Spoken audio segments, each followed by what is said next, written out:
Sobre este tema le aprecio muchísimo a Rogelio Gómez Hermosillo que podamos hablar más ampliamente. Él es presidente ejecutivo de Acción Ciudadana frente a la pobreza. Y bueno, pues te buscamos, Rogelio, para hablar más ampliamente de lo que nos dice aquí Luis, esto que nos están presentando como este diagnóstico sobre el tema de los salarios y una propuesta que ustedes están planteando para explicarla. Te hemos buscado para tener mayor información. Rogelio, como siempre, gracias por estar aquí. Bienvenido. Gracias, Carmen, qué gusto. Igualmente, bueno, pues oímos este contexto previo que Luis Alonso Pérez nos ha dado. Están planteando ustedes que urge, es la expresión que utilizan, el incremento del salario mínimo. Cuéntanos de esta revisión estructural que están haciendo.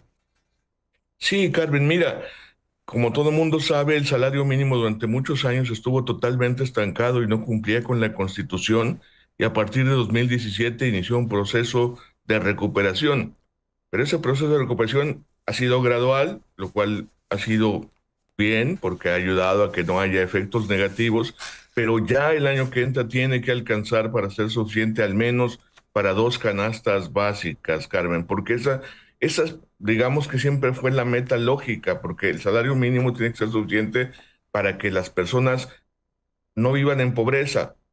Y entonces, un salario por debajo de 2 canastas básicas es un salario de pobreza. La gente no le alcanza para salir de la línea de pobreza, porque eso es la canasta básica, eh, ella y una persona más, porque el salario es para la familia. Entonces, esta revisión es crucial porque este punto al que en un principio debimos haber llegado en 2024, ahora sí ya está, digamos, a la vuelta de la esquina con un solo ajuste más, pero hay que hacerlo bien. No es un tema de, nosotros decimos, se necesita 16%, sí, pero porque es lo que ahorita nosotros hacemos el cálculo de lo que se requiere para 2 canastas básicas. Ese es el criterio. De hecho, la presidenta Sheinbaum ha trazado una meta para que al final del sexenio llegue a 2.5. Entonces, pero, pero no puede quedar para el año 2026 por debajo de 2 canastas básicas, Carmen, porque son salarios de pobreza. Todavía, ahorita, con los datos más recientes del INEGI y del IMSS, 20 millones de personas con trabajo asalariado, ojo, alguien les dio trabajo, y de ellas, casi la tercera parte, digo, 3 de cada 10, 6.4 millones con trabajo formal, registradas en el IMSS, no ganan lo suficiente para superar este umbral de pobreza del costo de 2 canastas básicas, Carmen. Entonces, ya estamos ahí con 16%, un salario de mínimo de 300, sí, de 323 pesos al día, para que sean 9,700 pesos para adquirir 2 canastas básicas. Mínimo, no es que el ideal no es la maravilla, es lo mínimo. Y por eso hablamos entonces de un salario mínimo, de un ajuste diferenciado, porque en la frontera esa meta ya se alcanzó, Carmen. ¿Qué cambio cualitativo habría con esto que estás planteando? Es decir, ¿qué tipo de bienes y servicios, qué tipo de asuntos podrían estar al alcance de la población mayoritaria del país con esto? Mira, cualitativamente lo que significa es dejar de violar la Constitución. O sea, A ver. porque la canasta básica de la que estamos hablando es una cuestión pues muy básica, ¿no? De un poco de alimentos, de los otros elementos de la vida, no sé, ropa, transporte, los elementos de la casa, el gas, etcétera, la luz. Muy poquito, pero es la línea de pobreza, Carmen. No, no sé si me explico. O sea, no es si es 100 gramos más de azúcar o de huevo o de carne. Es un asunto de que esa canasta en realidad lo que significa es el umbral, la línea, digamos, el umbral mínimo de la pobreza. Entonces, tuvimos buenas noticias con la presentación de los nuevos datos de pobreza que dio a conocer INEGI hace poco, en agosto, y toda la explicación, toda la razón por la que la pobreza se redujo 13 millones de personas, tiene que ver con la mejora del ingreso del trabajo, con el aumento de los salarios.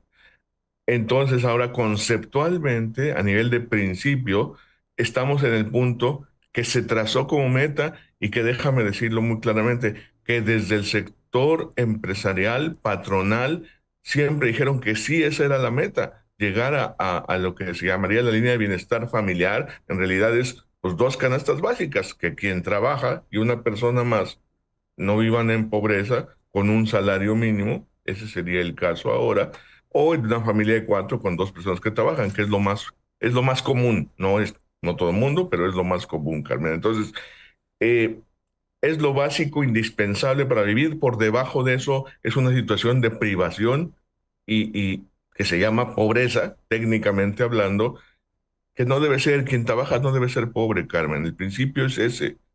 Y este es el punto. Esta revisión del salario mínimo es la que permitiría superar ese umbral de cantidad, pero sobre todo cualitativo, lo que es la línea de pobreza oficial de nuestro país, Carmen. Obviamente los salarios deberían alcanzar para mucho más, para la vida digna. Otro día, si quieres, platicamos por qué promovemos el ingreso digno, pero ahorita es el legal, el obligatorio, y sí haría un cambio sustantivo, digamos, de erradicación de los salarios de pobreza.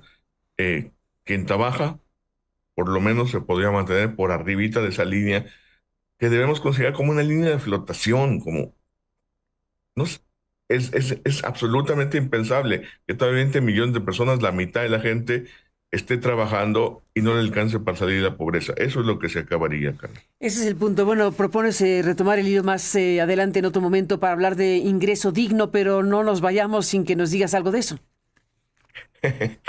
Bueno, el ingreso digno es una canasta mucho más amplia, que obviamente no es una cuestión legal, porque es una cuestión que se va construyendo, digamos, en consenso con la sociedad, con las personas que establecen ya para una vida conforme la dignidad humana, sin lujos, pero sin penurias, decente, que se requiere, y eso anda en el orden de 13,400 pesos al mes, Carmen.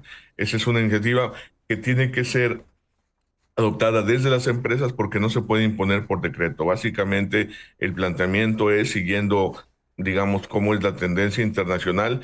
Las empresas lo van adoptando y van siendo más competitivas, van mejorando su productividad y van pudiendo pagar estos montos que sí no son obligatorios legalmente, sino son por responsabilidad social y también para mejorar una serie de puntos de las empresas, Carmen. Entonces, el salario mínimo es una obligación legal, es un decreto, ¿no? Es un acuerdo de un monto, diríamos un precio de garantía Ujú. para que quien trabaja tenga un ingreso mínimo, pero mínimo suficiente para no vivir en pobreza. Ese sería el punto.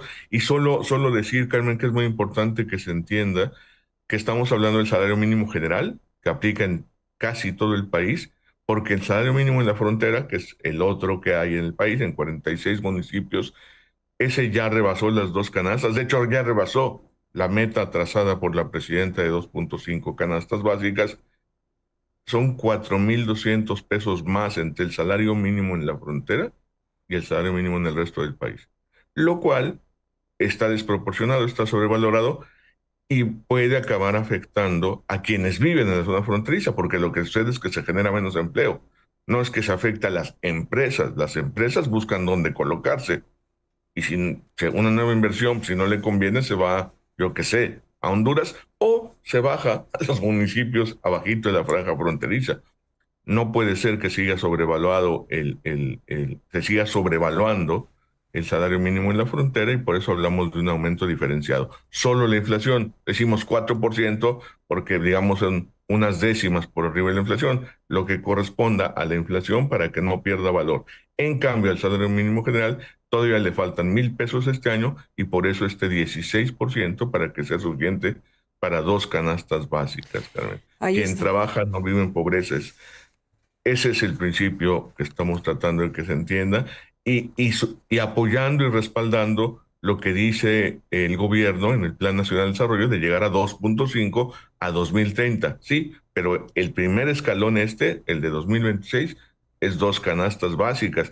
Sería absurdo que nos quedáramos unos pesitos por abajo de eso, por no hacer el cálculo bien, déjame decirlo así, o por no considerar el principio de que la canasta básica es la línea de pobreza. Pues ahí está Rogelio Gómez Hermosillo. Dime una cosa, como presidente ejecutivo de Acción Ciudadana frente a la pobreza, ¿en dónde puede la gente consultar más ampliamente este informe a partir del cual nos estás planteando lo que nos planteas? enfrentalapobreza.mx es nuestro sitio. Ahí tenemos el Observatorio de Trabajo Digno, donde nuestro primer indicador es personas que trabajan sin salario suficiente, y ahí se puede consultar, y ahí está este comunicado que dimos a conocer ayer, y te agradezco mucho esta posibilidad, que se llama Indispensable: 16% al salario mínimo general y 4% al fronterizo en 2026. ¿Indispensable para qué? Para superar los salarios de pobreza. Pues ahí está el planteamiento. Rogelio Gómez Hermosillo, gracias por estar aquí y seguiremos en contacto. Buen día. Gracias a ti, Carmen. Muy buenos días. E igualmente, gracias por estar aquí. Pues ahí está el tema importante, sin duda, y ya lo explicó Rogelio esta mañana.